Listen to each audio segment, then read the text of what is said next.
we're back talking about the Indiana Jones movies on this channel. I reviewed the first three, Raiders, Temple, Last Crusade. Now we're going to talk about the latest installments leading up to Dial of Destiny next month, and that is Indiana Jones and the Kingdom of the Crystal Skull. Kingdom of the Crystal Skull takes place in 1957, 19 years after the events of Last Crusade. It was released 19 years after Last Crusade as well. Last Crusade came out in 89. This came out in 2008 and sees Indiana Jones teaming up with his son, Mutt Williams, and an old friend to try and keep the Russians from getting the Skull of Akator. All right, let's talk about this thing. Whew. From my Temple of Doom review and how much I actually have a newfound love for Temple of Doom, you would think that I would probably give Kingdom of the Crystal Skull an A+. Seeing that I gave Raiders of the Lost Ark, Temple of Doom, and Last Crusade all A+, you're probably thinking, there's no way this kid can give Kingdom of the Crystal Skull anything lower than an A+. Oh, it's happening. I wanted to, but I just couldn't do it.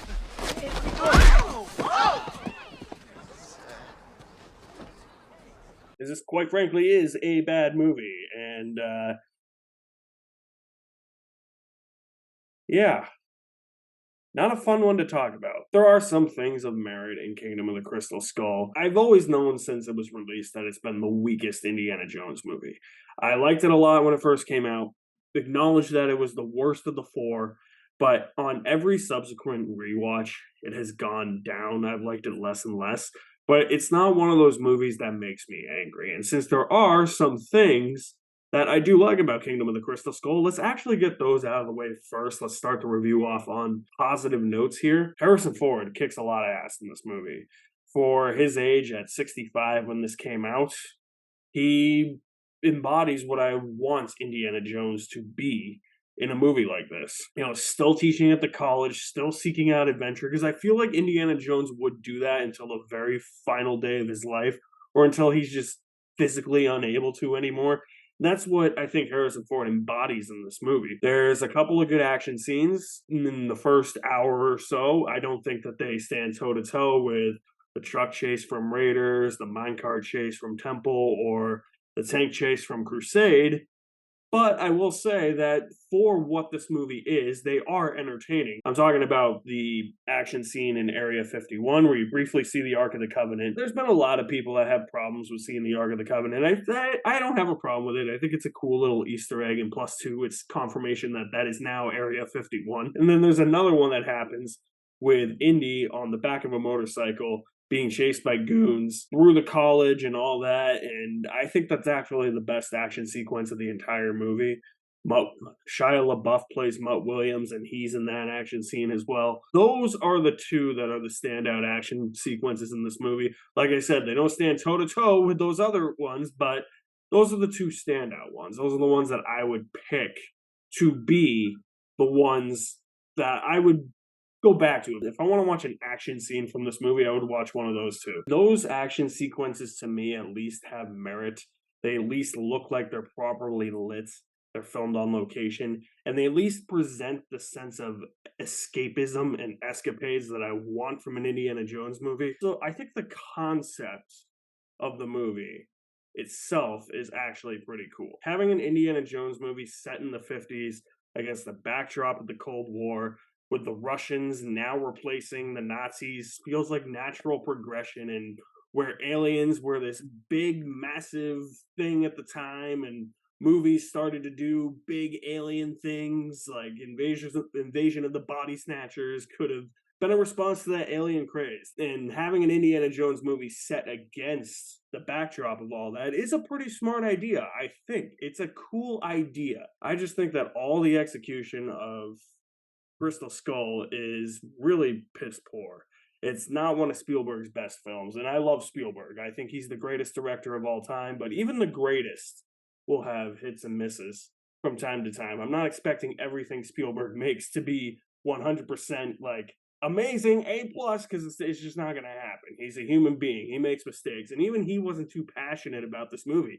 He just did it out of respect for his friend George Lucas, who was like oh no, you gotta do it. It's a perfect idea. And Spielberg's like, are you sure? Okay, yeah, fine. We'll make another Indiana Jones movie. But I just don't know what happened because he lost a lot of that flair. It's almost as if Spielberg just was really sloppy making this movie because in certain scenes, that jungle chase, what is up with that jungle chase? Is so bad. I have no idea what happened. That thing is filmed on location and it doesn't look like it at all. It looks like it is filmed against a backdrop of 100,001 green screens. I did research on that. I went to the behind the scenes and the special features because I remember the last time I watched it, I was like, there is no way that was filmed on location. And they filmed that on location. There's just something fake looking about this movie. I don't know if it's just glossy or just overlit or just overproduced, but none of the lighting is all that great, especially in the first scene where you first see Indy and Mac, and there's like crazy amounts of light like shining onto Indy's costume and all it just looks it looks weird. It looks ugly. I don't like the lighting filter in here. It's just overlit. It's overproduced. It's not a very pretty picture at all. It's tiring on my eyes. When movies do that, my eyes are just like until the point where I fall asleep. And look, Indiana Jones movies have to keep up the pace. I've said this for the previous three movies. All three of those movies are essentially 2 hours, and they have breakneck paces that make the movies fly by and make it feel like it's 45 minutes to an hour only.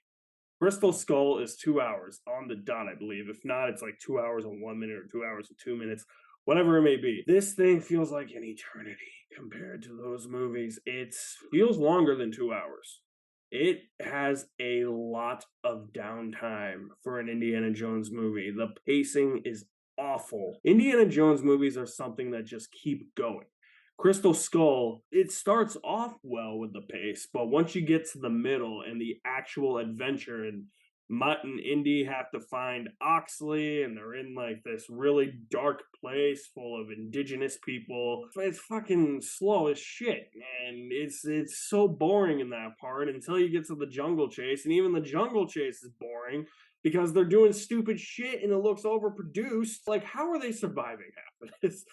And that's my other thing. I feel like this movie didn't really realize that Indiana Jones is a person. He is not a superhero. This movie treated Indiana Jones like he's a superhero. He just comes out of every wreck or every mess or scuffle unscathed. There's not a single scratch on him. What is he, Pierce Brosnan playing James Bond? I love you, Pierce. But there was never a scratch on you. It's just too clean. Like, it's not dirty. Like, what happened to the Spielberg that would just get right down in there? And I've said this in my reviews for the other ones. It's something about Spielberg changed in the 90s where he didn't get as dirty or as in there as I feel like he could, and it really shows here with Kingdom of the Crystal Skull. And the alien thing. Let's talk about it because the Skull of Akator in this movie is an artifact, an alien artifact.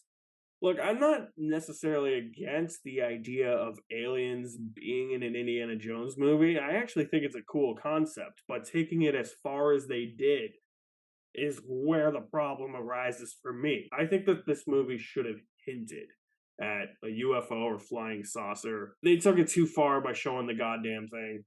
Like, why are we showing flying saucers in an Indiana Jones movie here? We're dealing with ancient artifacts. And these are action adventure movies, not action adventure sci-fi time movies, you know? That just took it too far. And I also don't understand what the aliens want. Nor do I understand what Spalco wants. I mean, I understand what they want, but like, why? Like, Spalco is played by Kate Blanchett, and she's okay as the villain. I think she's the worst villain of the Indiana Jones series. And she wants the skull because it gives her knowledge of like everything, apparently, and that's the legend behind the Crystal Skull in this movie. Is that it gives you knowledge. I don't know.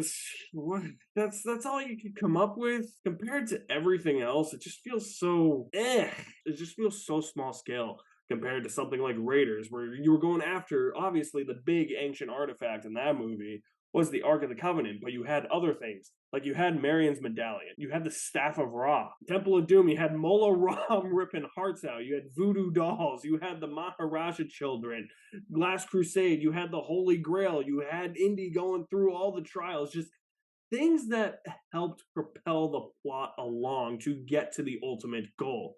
This is just, hey, here's the skull, take it for a 2 hour adventure. And it's so funny because it's like wrapped in one of those, like, I don't know, those, what do you call those things that you would see in cartoons where somebody's got like a stick and they got like a bag wrapped up. It kind of looks like a beehive and they're carrying it over their shoulder. Yeah, it's like that, but like you could tell that the skull.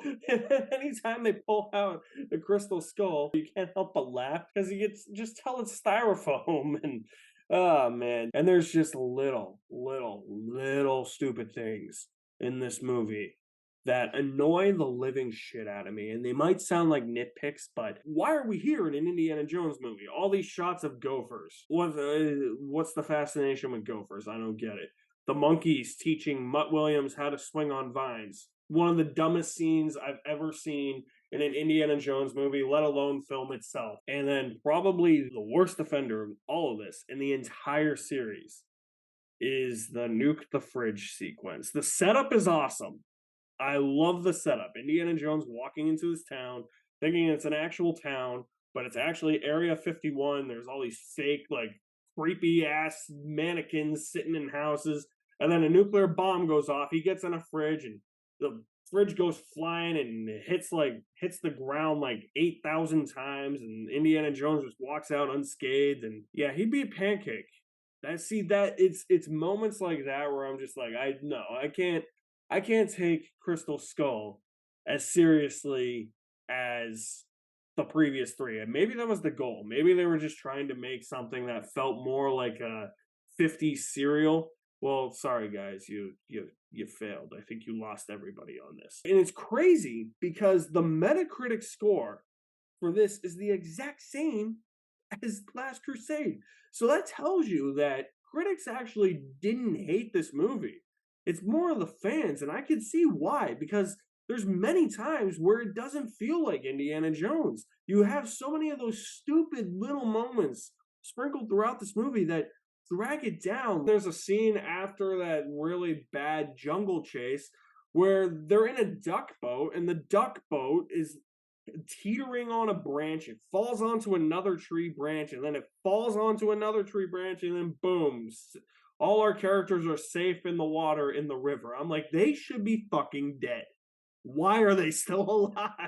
I don't know, man. It just gets worse and worse every time I watch it. It's one of the every time I watch the Indiana Jones series, it's the one that I dread. And sometimes I consider stopping after Last Crusade. I'm like, do I really want to watch Crystal Skull? And hopefully this is not a bad omen for what's to come with Dial of Destiny.